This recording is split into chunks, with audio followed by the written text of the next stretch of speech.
बात उन दिनों की है जब मेरे बीए के फाइनल ईयर की परीक्षा होने वाली थी और मैं इसी की तैयारी में जुटा हुआ था। अपनी सुविधा और आज़ादी के लिए हॉस्टल में रहने के बजाय मैंने शहर में एक कमरा किराए पर लेकर रहने का फैसला किया था।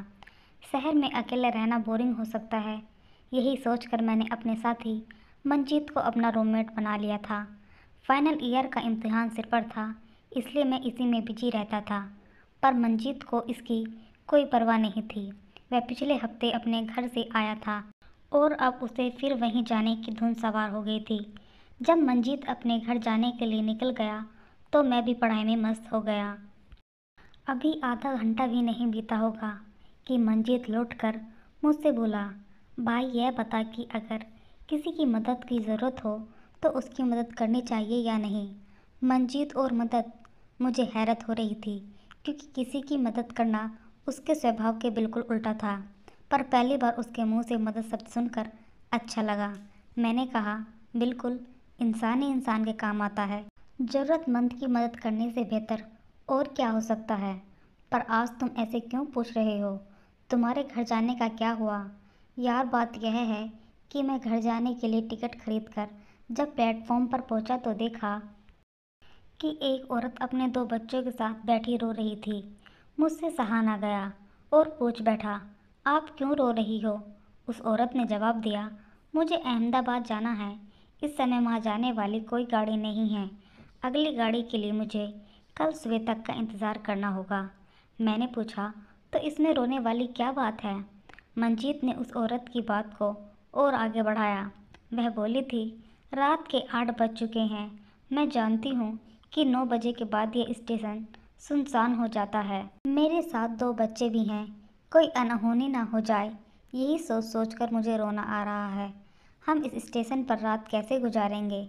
मुझे उस समय पता नहीं क्यों उस अनजान औरत को कमरे पर लाने का ख्याल अच्छा नहीं लग रहा था, इसलिए अपने मन की बात उसे बता दी। मकान मालकिन पूछेगी तो बता देंगे कि राम ध्यान की भाभी है, यहाँ डॉक्टर के पास आई है। वैसे भी हम लोगों के गांव से अक्सर कोई ना कोई मिलने तो आता ही रहता है। मंजीत ने एक उपाय सुझाया, आपको बताते चलें कि जिस बिल्डिंग में हम लोग रहते थे उसकी दूसरी मंजिल पर रामध्यान भी किराए पर रह रहा था। वह वैसे तो हमारे ही कॉलेज का एक शरीफ छात्र था, पर हम लोगों से जूनियर था, इसलिए ना केवल हमारी बातें मानता था बल्कि हमें इज्जत भी देता था। ठीक है, अगर अब तुम उस औरत की मदद करना चाहते ही हो तो मुझे क्या दिक्कत है। राम ध्यान को सारी बातें समझा दो। मंजीत तेजी से सीढ़ियाँ चढ़ता हुआ राम ध्यान के पास आया और उसे सारी बातें बता दी। उसे कोई दिक्कत नहीं थी, बल्कि उस औरत के रात भर रहने के लिए वह अपना कमरा देने को भी तैयार था। उसी समय अपनी कुछ किताबें लेकर हमारे कमरे में रहने चला आया। अब तुम जाओ, मंजीत उसे ले आओ, और हाँ, उसे यह भी समझा देना कि अगर कोई कुछ भी पूछे तो खुद को रामध्यान की भाभी बताए। नहीं, तुम भी मेरे साथ चलो। वह मुझे भी अपने साथ ले जाना चाहता था। मुझे पढ़ने दो यार, इम्तिहान सिर पर है। मैं अपना समय बर्बाद नहीं करना चाहता। मैं बहाना करते हुए बोला, अच्छा किसी की मदद करना समय बर्बाद करना होता है? तुम्हारा अगर नहीं जाने का मन है तो साफ साफ कहो। वैसे भी एक दिन में तुम्हारी कितनी तैयारी हो जाएगी। एक दिन किसी की मदद के लिए तो कुर्बान किया ही जा सकता है। मंजीत किसी तरह मुझे ले जाना चाहता था। ठीक है भाई, जैसे तुम्हारी मर्जी। आज की शाम किसी की मदद के नाम, मैं मजबूर होकर बोला। थोड़ी देर में मैं भी तैयार होकर उसके साथ निकल पड़ा। मंजीत आगे आगे और मैं पीछे पीछे। वह मुझे स्टेशन के सबसे आगे प्लेटफॉर्म के एक छोर पर ले गया, जहाँ वह औरत अपने दोनों बच्चों के साथ बैठी थी। वह हमें देखकर मुस्कुराने लगी। न जाने क्यों उसका इस तरह मुस्कुराना मुझे अच्छा नहीं लगा।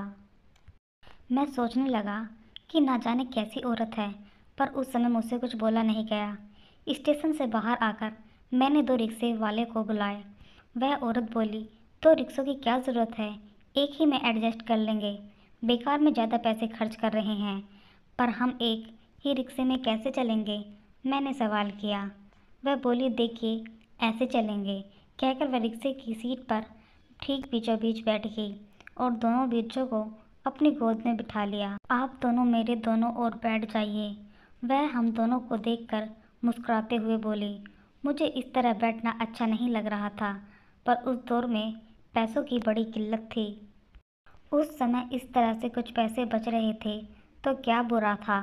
आखिरकार हम दोनों उसके दोनों ओर बैठ गए। हमारे बैठते ही अपने एक एक बच्चे को उसने हम दोनों को थमा दिया। मैं अब भीतर ही भीतर कुढ़ने लगा था। हमारी अजीब हालत थी। हम उसकी मदद कर रहे थे या वह हमसे ज़बरदस्ती मदद ले रही थी। रिक्शे की रफ्तार तेज होती जा रही थी और मेरे सोचने की रफ्तार भी तेज होने लगी थी। मैं कहाँ हूँ, किस हालत में हूँ, यह सोचकर मैं अपनी ही सोच में डूबने लगा था।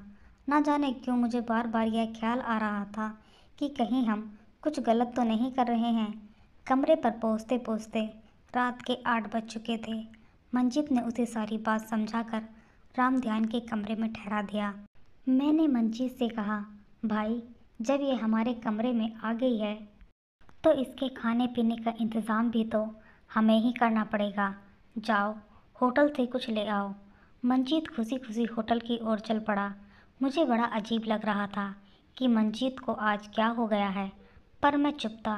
वह जितनी तेज़ी से गया था उतनी ही तेज़ी से सामान लेकर लौट आया। जाओ उसे खाना दे दो। आओ हम दोनों राम ध्यान के साथ यहीं खा लेंगे, मैंने मंजीत से कहा। मंजीत खाना देने ऊपर के कमरे में गया और तकरीबन आधा घंटे बाद लौटा। मुझे भूख लग रही थी, लेकिन मैं उसका इंतज़ार कर रहा था। सोच रहा था कि उसके आने के बाद साथ बैठकर खाएंगे। मैंने पूछा, तुमने इतनी देर क्यों लगा दी? भाई उसके कहने पर मैंने भी उसी के साथ खाना खा लिया। मंजीत धीरे से बोला, कोई बात नहीं, आओ राम ध्यान, हम दोनों खाना खा लें। हम तो इसी का इंतज़ार कर रहे थे और यह तुम्हारी भाभी के साथ खाना खा आया, मैंने मजाक करते हुए कहा। राम ध्यान को भी हंसी आ गई। वह हंसते हुए खाने की थाली सजाने लगा। रात को खाना खाने के बाद अक्सर हम लोग बाहर टहलने के लिए निकला करते थे, इसलिए खाने के बाद मैं बाहर जाने के लिए तैयार हो गया और मंजीत को भी तैयार होने के लिए कहा। आज मेरा जाने का मन नहीं है, मंजीत टाल मटोल करने लगा। आखिरकार मैं और रामध्यान टहलने के लिए चले गए। तकरीबन आधे घंटे के बाद लौटे। वापस आने पर देखा कि हमारे कमरे पर ताला लगा हुआ था। राम ध्यान ने हंसते हुए कहा, भैया हो सकता है मंजीत भैया भाभी के पास गए हों।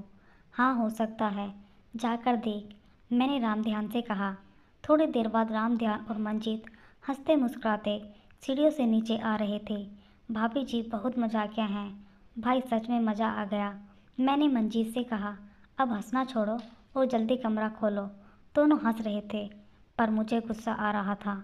मैंने चुपचाप कमरे में जाकर अपने कपड़े बदले और बेड पर सोने चला गया। थोड़ी देर तक बेड पर लेटे लेटे मैंने पढ़ाई की और उसके बाद मुझे नींद आ गई। देर रात को मंजीत और राम ध्यान की बातों से मेरी नींद टूटी और दोनों को देखकर लग रहा था कि वह दोनों अभी अभी कहीं से लौटे हैं। मैंने उनसे पूछा, तुम दोनों कहाँ गए थे और अभी तक सोए क्यों नहीं हैं? कहीं नहीं, बस अभी सोने ही वाले हैं, दोनों ने एक सुर में कहा। थोड़ी देर बाद मंजीत ने मुझे जगाते हुए कहा, भाई तुम्हें एक बात कहनी है। इतनी रात को? बोलो क्या बात कहनी है? उसने पूछा। तुम बुरा तो नहीं मानोगे? अगर बुरा मानने वाली बात नहीं होगी तो क्यों बुरा मानूंगा? मैंने कहा। तुम चाहो तो भाभी जी के मज़े ले सकते हो। मंजीत थोड़ा संकोच करते हुए बोला, क्या बक रहे हो? मंजीत तुम्हें क्या हो गया है? मैंने हैरानी और गुस्से से उससे पूछा। भाई अच्छा मौका है, चाहो तो हाथ साफ कर लो। मंजीत के चेहरे पर इस समय एक कुटिल मुस्कान थी। वह अपनी इसी मुस्कान से मुझे कुछ समझाने की कोशिश कर रहा था। हमने उसे सहारा दिया है, वह हमारी मेहमान है, तुम ऐसा कैसे सोच सकते हो?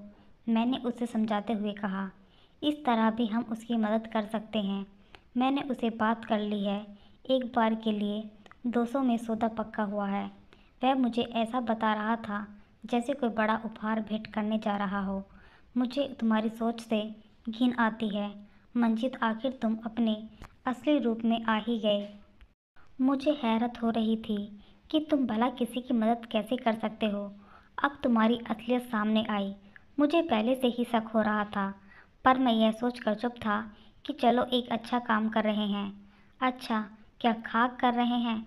मुझे उस समय उस पर गुस्सा भी आ रहा था, पर इस समय उसे समझाने के अलावा मेरे पास दूसरा रास्ता नहीं था। मंजीत कुछ नहीं बोला, वह सिर झुकाए बैठा था। थोड़ी देर बाद हम दोनों ऐसे ही चुपचाप बैठे रहे। राम ध्यान अब तक सो चुका था। थोड़ी देर बाद मंजीत बोला, ठीक है भाई, सो जाओ, मैं भी सोता हूँ। सुबह जब मैं उठा तब तक 7 बज चुके थे। राम ध्यान की भाभी इस समय हमारे कमरे में बैठी थी। राम ध्यान और मंजीत भी उसी के पास बैठे थे। मैं आपके उठने का इंतज़ार कर रही थी। मुझे देखते हुए वह बोली, क्या हुआ? मैंने पूछा। कुछ नहीं, मैं जा रही हूँ, कुछ बख्शीश तो दीजिए। उसने हंसते हुए कहा। बख्शीश किस बात की? मुझे हैरानी हुई। देखो मिस्टर, आपके इस दोस्त ने 200 रुपये में एक बार की बात कर मेरी इज्जत का सौदा किया था। इन दोनों ने 2-2 बार मेरी इज्जत को तार तार किया। इस तरह पूरे 800 बनते हैं। और यह है कि मुझे केवल 400 देकर टरकाना चाहता है। मुझे बंद कमरे मेरी इज्जत जाते हुए किसी ने नहीं देखा। अब अगर मैं यहाँ चिल्लाकर बताने लगी कि तुम लोग मुझे यहाँ क्यों लाए थे, तो तुम लोगों की इज्जत गई समझो। वह बड़े ही तीखे अंदाज में बोले जा रही थी। मैंने मंजीत और राम ध्यान की ओर देखा। वे दोनों सिर झुकाए चुपचाप बैठे थे। मुझसे कोई भी नज़र नहीं मिला रहा था। मैं सारी बात समझ चुका था। यह भी जानता था कि मंजीत और राम ध्यान के पास और पैसे नहीं होंगे। ऐसे में मुझे ही अपनी जेब ढीली करनी होगी।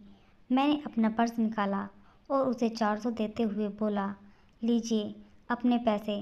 पैसे मिलते ही वह खुश हो गई और अपने रास्ते चल पड़ी। मैं सोच रहा था कि इज्जत आखिर है क्या। कल उसकी इज्जत बचाने के लिए हमने उसे सहारा दिया था और आज अपनी इज्जत बचाने के लिए हमें उसे पैसे देने पड़े। तो दोस्तों, आप सबको ये कहानी कैसी लगी कमेंट बॉक्स में लिखकर ज़रूर बताइएगा। और अगर हमारे चैनल पर पहली बार हैं तो हमारे चैनल को सब्सक्राइब ज़रूर कीजिएगा। धन्यवाद।